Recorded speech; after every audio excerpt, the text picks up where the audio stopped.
વધુ એક મહત્વના સમાચાર મળી રહ્યા છે તેની પર નજર કરીએ। ફાયરિંગના સમાચાર મળી રહ્યા છે। આપને જણાવી દઈએ, અમદાવાદ ઠક્કરબાપા નગર નજીક ફાયરિંગની ઘટના સામે આવી છે। સમાચાર આપને જણાવી દઈએ, અજાણ્યા શખ્સો દ્વારા ફાયરિંગ કરવામાં આવ્યું છે। 3 રાઉન્ડ ફાયરિંગ કર્યા હોવાનું સામે આવ્યું છે। આવેલા અને એ લોકોએ દુકાનદાર પાસે પૈસાની માંગણી કરેલી। દુકાનદાર જે પૈસા કાઉન્ટ કરતા હતા એનું ધ્યાન જતા એણે દુકાનદારના કહેવા મુજબ હાલની પરિસ્થિતિ મુજબ એને 3 રાઉન્ડ નીચે જમીન પર ફાયર કરેલા છે। કોઈ ઇન્જરી થયેલી નથી, પણ દુકાનદાર પાસે જે પૈસા હતા એ પૈસા ઝૂંટવી અને 3 ઈસમો ભાગી ગયેલ છે।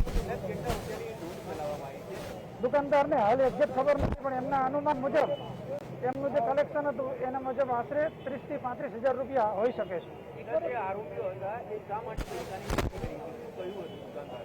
એ દુકાનદારને હાલ કંઈ ચોક્કસ ખબર નથી, કારણ કે એને કોઈ જોડે કોઈ ભેદભાવ ચાલતા, કોઈ તકલીફ ચાલતી હોય એવી કોઈ ઘટના નથી।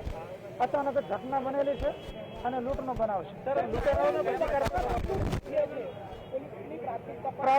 પ્રાથમિક દ્રષ્ટિએ જણાય છે, છતાં ફોરેન્સિક સાયન્સ લેબોરેટરીના અધિકારીઓ આવશે અને એ જગ્યા ઉપર આવી અને એનાલિસિસ કરશે। લૂંટારોનો પ્રતિકાર કરવામાં આવ્યો। લૂંટારોએ આવીને એકદમ રફ લેંગ્વેજમાં દુકાનદાર જોડે વાત કરી હતી કે તમારે પાસે પૈસે દે દે, અને દુકાનદારે આનાકાની કરતા એને જમીન ઉપર ફાયરિંગ કરેલું અને દુકાનનું જે લાકડાનું બોર્ડ છે એના ઉપર પણ એ પ્રકારના નિશાન દેખાય છે અને જે પૈસા કાઉન્ટ કરતા હતા એ લઈ અને ભાગી ગયેલ છે।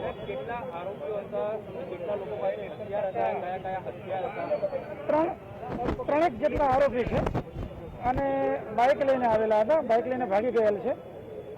હથિયાર હાલ એક વ્યક્તિ પાસે હતું એવું જણાઈ આવે છે।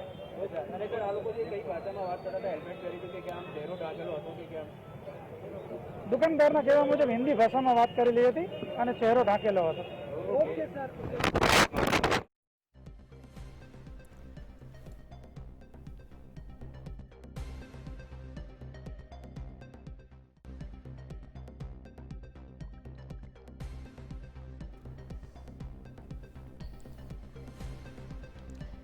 તો 3 રાઉન્ડ ફાયરિંગ કરવામાં આવ્યું હતું। જે પ્રમાણે આપણે નિવેદન સાંભળ્યા તે પ્રમાણે એક દુકાનદાર જ્યારે પૈસા ગણી રહ્યો હતો ત્યારે અજાણ્યા શખ્સોએ તેની સાથે મગજમારી કરી હતી, અપશબ્દો બોલ્યા હતા અને ત્યારબાદ તેના હાથમાં જે 30 થી 35 હજારની રોકડ હતી જે કાઉન્ટ કરી રહ્યો હતો તે તમામ લઈને ફરાર થઈ ગયા હતા। જમીનની સાઈડ 3 ફાયરિંગ કરવામાં આવ્યા હતા, 3 રાઉન્ડ ફાયરિંગ કર્યા હતા। જોકે કોઈ જાનહાનિ નથી, પણ 3 રાઉન્ડ ફાયરિંગ જમીન સાઈડ કરવામાં આવ્યા હતા।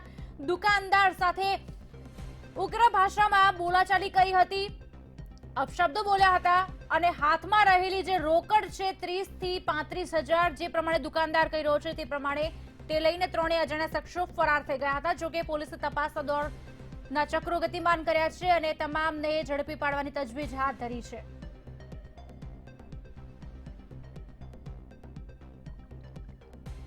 તો અજાણ્યા શખ્સો દ્વારા દુકાનદાર પર ફાયરિંગ કરવામાં આવ્યું હતું।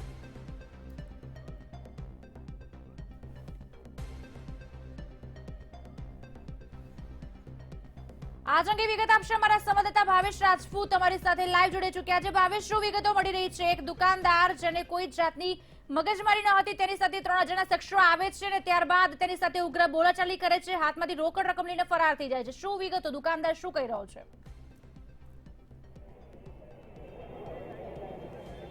ખાસ કરીને કુશાલી, જે પ્રકારની ઘટના અમદાવાદના ઠક્કરનગરમાં બની છે, જોઈ શકાય છે પાછળ દ્રશ્યો કે જે દુકાન છે આ દુકાનમાં બપોરના સમયે 3 જેટલા શખ્સો આવ્યા હતા અને 3 શખ્સોએ દુકાનદાર છે તેની પાસે પૈસાની માંગણી કરી હતી અને દુકાનદારે પ્રતિકાર કરતા 3માંથી એક ઈસમે પોતાના પાસેથી હથિયાર કાઢ્યું હતું, બંદૂક કાઢી હતી અને બંદૂકથી 3 રાઉન્ડ ફાયરિંગ કર્યું હતું જમીન ઉપર અને 3 રાઉન્ડ ફાયરિંગ કરીને પૈસા લઈને ફરાર થઈ ગયા છે। આ સમગ્ર મામલે અત્યારે જોઈ શકાય છે કે ડીસીપી સહિતના જે અધિકારીઓ છે તે અધિકારીઓ અહીં આવી પહોંચ્યા છે। દુકાનદારને પૂછવામાં આવી રહ્યું છે કે કોઈ અદાવત હતી કે કેમ, પરંતુ અત્યાર સુધીની પૂછપરછમાં એવું સામે આવ્યું છે કે દુકાનદારને કોઈની સાથે ઝઘડો ન હતો, કોઈની સાથે અદાવત ન હતી। તેમ છતાં આજે 3 શખ્સો આવ્યા હતા, તેમની શોધખોળ હાથ ધરાઈ છે। 3 શખ્સોએ પોતાના મોઢા ઢાંકેલા હોવાથી તેમની અત્યારે ઓળખ થઈ શકી નથી। અત્યારે પોલીસનો મોટો કાફલો અહીંયા પહોંચી ચૂક્યો છે।